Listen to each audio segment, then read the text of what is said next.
Hello everyone, কেমন আছো তোমরা সবাই? আই হোপ কি সকলে যথেষ্ট ভালো আছো। আমরা আপার প্রাইমারি এক্সামের জন্য প্রিপারেশান স্টার্ট করেছি। আজ আমরা থার্ড পিডিএফটা আলোচনা করব, যেখানে হিস্টোরির মানব সমাজের যে শুরু এই টপিকটা কমপ্লিট করব। এই টপিকটা থেকে যত এমসিকিউ হয় সবগুলো আজ প্র্যাকটিস করব। আজ আমাদের কোচিংয়ে এই টপিকটা পড়িয়ে এর এমসিকিউ প্রশ্ন দিয়েছে, তো আমরা এই চ্যানেলটিতে জাস্ট এমসিকিউ প্র্যাকটিস করছি। এই পিডিএফের এমসিকিউ প্রশ্নগুলো ডিসকাস করা যাক। তারপরে আমাদের যে টেলিগ্রাম চ্যানেল রয়েছে, তোমরা এই পিডিএফটা এবং এই পিডিএফটারই অনলাইনে মক টেস্ট দেওয়ার লিঙ্ক আমাদের টেলিগ্রামে পেয়ে যাবে। আজকে আমরা যে প্রশ্নটা ফার্স্ট আলোচনা করব সেটা হলো পিডিএফের 4 নম্বর প্রশ্নটা। প্রশ্নটি হলো, কুরনুল গুহা কোথায় অবস্থিত? এরকম কোথায় অবস্থিত এই সমস্ত গুহাগুলো, এইরকম ধরনের প্রশ্ন কিন্তু আসে। এর উত্তর হবে কৃষ্ণা নদীর তীরে। অপশানগুলোর ভিতরে কৃষ্ণা নদীর তীরে। এক্সপ্লেনেশন, কৃষ্ণা নদীর তীরে। এরপর 5 নম্বর কোশ্চেনটাও কিন্তু বেশ ইম্পর্টেন্ট। প্রশ্নটি হলো, মেসোলিথিক যুগের পরে কোন যুগ আসে? ঠিক আছে, এরপরে আসে নিওলিথিক যুগ। এটা মাথায় রাখবে, নিওলিথিক যুগ। এক্সপ্লেনেশন, মেসোলিথিক বা মধ্যপ্রস্তর যুগের পরে নিওলিথিক বা নব্যপ্রস্তর যুগ আসে। মোস্ট ইম্পর্টেন্ট সেটা হচ্ছে 8 নম্বর দাগের প্রশ্নটা। প্রশ্নটি হচ্ছে, পাথরের যুগ কাকে বলা হয়? এই প্রশ্নটা কিন্তু পরীক্ষায় আসে। এর উত্তর হবে পেলিওজোইক। এক্সপ্লেনেশন, পাথরের যুগ বলতে মূলত পেলিওলিথিক অর্থাৎ পুরাপ্রস্তর যুগ, মেসোলিথিক অর্থাৎ মধ্যপ্রস্তর যুগ এবং নিওলিথিক অর্থাৎ নব্যপ্রস্তর যুগ, এই তিনটি প্রধান সময়কালকে বোঝানো হয় যেখানে মানুষ পাথরের যন্ত্রপাতি ব্যবহার করত। তবে আদিম পাথরের যন্ত্রপাতি ব্যবহার শুরু হওয়ায় পেলিওলিথিক বা পুরাপ্রস্তর যুগকেই পুরাতন পাথরের যুগ বলা হয় এবং এটি সামগ্রিক পাথরের যুগের সূচনা করে, যা মানবজাতির দীর্ঘতম প্রাগৈতিহাসিক সময়। পরের কোশ্চেনটাও কিন্তু মোস্ট ইম্পর্ট্যান্ট কোশ্চেন, যেটা পিডিএফের 9 নাম্বার কোশ্চেন।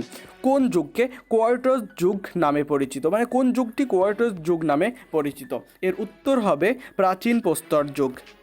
এক্সপ্লেনেশন, প্রাচীন প্রস্তর যুগ বা পেলিওলিথিক এজ কোয়ার্টাস যুগ নামে পরিচিত। প্রাচীন প্রস্তর যুগ বা পেলিওলিথিক এজ কোয়ার্টাস যুগ নামে পরিচিত, কারণ এই সময়ে আদিম মানুষের বেশিরভাগ পাথরের হাতিয়ার বা কোয়ার্টাজাইট নামক শক্ত পাথর দিয়ে তৈরি হতো।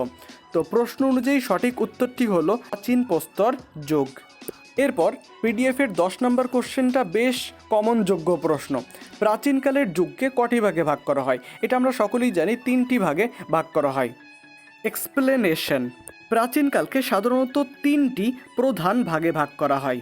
প্রাগৈতিহাসিক যুগ, যেটাকে প্রিহিস্টোরি, প্রায় ঐতিহাসিক যুগ বা প্রোটোহিস্টোরি, ঐতিহাসিক যুগ বা হিস্টোরিক এজ, যা আবার প্রস্তর, ব্রোঞ্জ, লৌহ যুগে বিভক্ত ছিল, অথবা প্রাচীন যুগ, মধ্যযুগ, আধুনিক যুগ, এই 3টি মূল ঐতিহাসিক যুগে বিভক্ত হয়। এরপর একটা মোস্ট ইম্পর্ট্যান্ট কোশ্চেন হচ্ছে, সোহান সংস্কৃতির অপর নাম কি? সোহান সংস্কৃতির অপর নাম কি? এটা পিডিএফের 11 নম্বর প্রশ্ন।